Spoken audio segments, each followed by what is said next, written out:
Thanks for tuning in to Show Me Teen. In this video we take a look at the LG K4. The phone was released in February 2016 and based on the time of this review is running Android 5.1.1 and is model number LG K120E. There is a slight difference in the model version which will be mentioned in the specifications part of the review. We are now going to look at the full design of the phone. If you want to skip to any parts of the review, all navigation times can be found in the description. The LG K4 is 2.63 inches in width, 5.19 inches in length and 0.35 inches in thickness.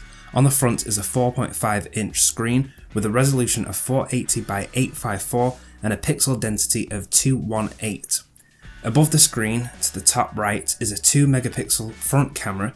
Here is the ear speaker for hearing other people during phone calls. On the left is the volume keys. Over on the right is the power button and standby toggle. Then at the bottom is the slot for a 3.5mm headphone jack, and next to it is the micro USB slot.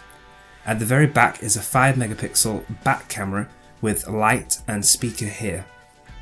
The back can come off, and there you will see the battery which can be removed. Under that is the slot for your micro SD card and micro SIM card.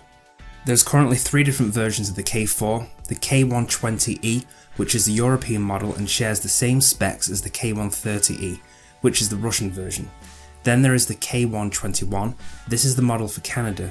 Instead of 1GHz processor, the K121 has 1.1 processor with a Snapdragon chipset and a different GPU brand than the other 2 models which we will now go through. The LG K4, K120E and K130E models use a MediaTek chipset with a quad-core 1GHz Cortex A53 processor with 1GB of RAM, 8GB of internal storage. From first turning on the device, there was 3.64 free available to the user out of a total of 4.14GB. There is the option to add up to 32GB of external storage through the use of a micro SD card. The connectivity features are as follows: Wi-Fi, Wi-Fi Direct, hotspot, GPS, Bluetooth and FM radio. The sensors are as follows: accelerometer and proximity sensor. Let's take a look at the general layout of the phone. Once we swipe to unlock, we have the home screen. On this device we only have 2 screens which you can loop back round. Then there is an option in settings to prevent it from looping back to the first page if you choose to. If we swipe down from the top, this is how the notification screen looks. You have these quick toggle options: Wi-Fi, data, location, Bluetooth and flashlight. Below that you can adjust the screen brightness and the volume. Clicking this tab you can change the volume for ringtone, notification alerts, touch and media applications. When you move this up and down from here, it does not let you hear how loud anything will sound. It only works if you turn it up using the button on the side of the phone. Going back, we can also press in the top right to have a list of full settings. The device takes around 35 seconds to power up from first switching it on. The resolution of the screen was noticeable at first when I went through the setup, as the images on that looked stretched and pixelated. The theme and how the icons appear when on the main screen after everything is set up looks a bit better. You can notice the flicker if you look around the edges closely, and the viewing angles are not a problem only when you tilt it from above. The touch response for everything I tested worked well. The times it stalled or was not responding as well was during some of the games. The games I tested on the K4 was Bejeweled Stars, Need for Speed No Limits, Leap Day and Uncharted Fortune Hunter.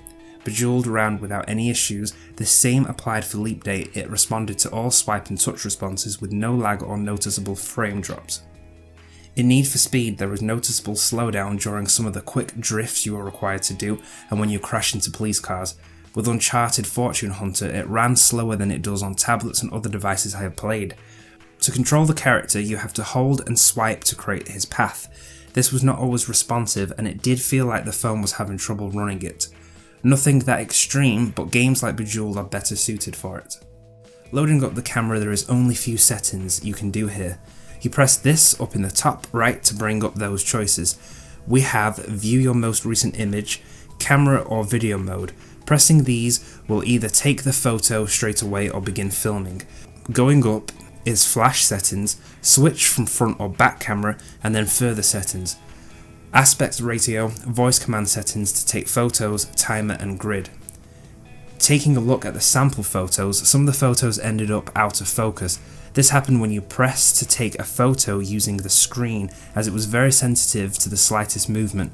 The better shots were taken when I used the volume button on the side, held it down and waited until I was completely still and then let go, and it took the photos better that way. The shots also look better when taking up close. The focusing does not always seem to work for anything further away or when you are moving around. The same applies with video. The video quality of the LG K4.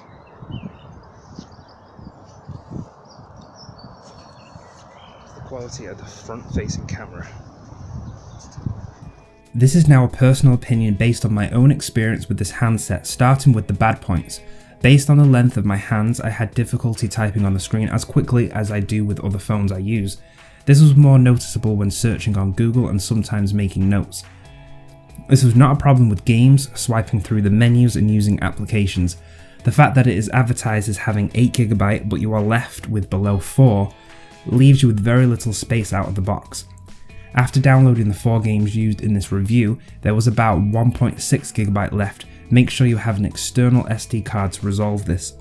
Then the last down point is when connecting to a computer. You are required to install drivers from the phone to then connect to a computer either using a media device, MTO, send images PTP or charge the phone. This is not a major problem, but it can be time consuming, and even after I did that, the phone keeps asking me to install drivers each time I connect to it. The positive points is the phone is light to hold, it is easy to grip, and is quick at loading up apps, the camera, flashlight and getting into the phone quickly. This is very useful for any urgent situations, as with the phones I normally use it takes longer to respond the times you need it to go quicker. After spending some time with this, I feel the LG K4 is for someone looking for a smaller and lighter phone for general use, but still with access to Android applications for social media, web and email applications and casual games and music. If you do a lot of messaging and have longer or bigger hands, based on my experience this phone might not be the best pairing for you. Ending on a positive, the simple home feature and the price range makes this an option to consider as a first-time Android phone. Thanks for watching. If you have any other questions, let us know in the comments. Don't forget to click the subscribe button to see all our latest videos.